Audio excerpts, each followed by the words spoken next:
We're now on day 4 of testimony in the trial of 2 former Vol football players. A.J. Johnson and Michael Williams are accused of raping a fellow UT student.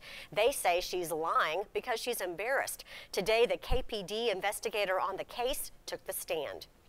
Investigator Tim Riddle interviewed the alleged victim in the hours after she says the 2 men raped her.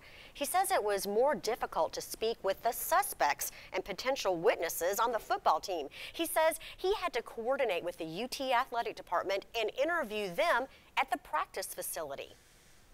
We want those people to come to our place. To me, it's highly unusual to go out in this particular environment and interview this many witnesses. He says a UT athletic department official also sat in on those interviews. He said that was also unusual. The state continues to question the investigator. Cross-examination is expected to begin after lunch.